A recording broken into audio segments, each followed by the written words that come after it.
If your profit and loss statement says you're profitable, but your bank account tells you a very different story, you're not bad with money, and you're definitely not alone. I've seen law firms show strong profits on paper while the owner still feels anxious about payroll, taxes, and everyday expenses.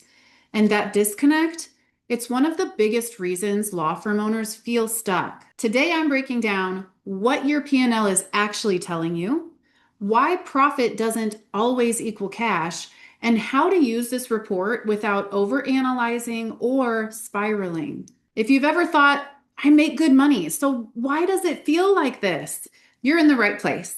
I'm Chelsea, and I help law firm owners turn confusing financial reports into clear, usable information so money stops being a constant source of stress. And at Core Solutions Group, we work exclusively with law firms to clean up their bookkeeping, fix trust accounting issues, and build financial systems that actually support growth and peace of mind. And here's the truth. The P&L gets way more attention than it deserves and often gets misunderstood at the same time. Let's fix that.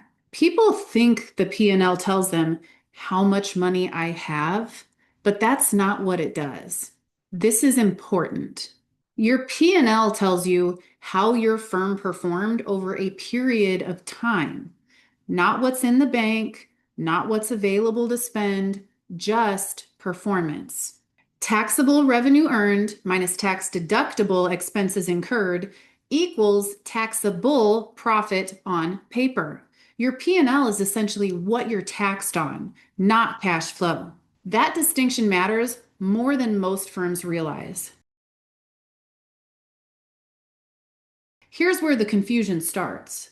A law firm can be profitable on the P&L and still feel constant cash pressure because of things like timing gaps between billing and collection, owner draws not planned intentionally, debt payments that never hit the P&L, and trust activity that doesn't belong to the firm.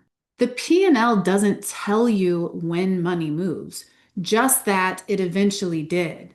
That's why relying on this report alone leads to frustration. Here's the part nobody talks about.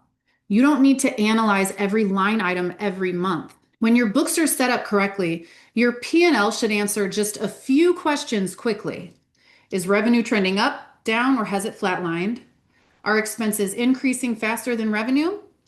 Is owner compensation intentional or reactive? If you're scared to look at your P&L, it's usually because it hasn't been structured in a way that supports decision making. That's a systems issue, not a personal failing. Just like the balance sheet we talked about in the last video, the P&L plays a major role if you're thinking long term. So whether you want to scale your firm, add another attorney, or position the firm to sell in the next 3 to 5 years, buyers and lenders look closely at revenue consistency. Are you able to consistently generate revenue month over month, quarter over quarter, year over year? They look for expense discipline. Are you spending less than you're making to protect profits? And they're looking for sustainable profit margins. Have you systematically protected and set aside profits in the firm? A messy or misleading P&L raises questions, even if the firm is busy and successful. Clean reports build confidence. Here's the goal. Your P&L should help you spot trends early, make intentional spending decisions, plan owner pay instead of reacting to cash stress, not judge yourself, not shame you, not send you into avoidance mode. When paired with a clean balance sheet and good cash flow systems, the P&L becomes a guidance tool, not a guilt trip. Here's the takeaway. Your P&L shows performance, not safety. And profit on paper doesn't guarantee peace of mind or cash in bank. But when it's accurate and structured correctly, it becomes one of the clearest tools you have to guide growth. If this helped, save this video so you can come back to it the next time you review your monthly financial reports.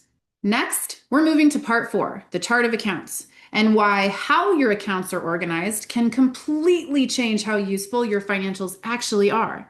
It ties directly into everything we covered here, so don't skip it.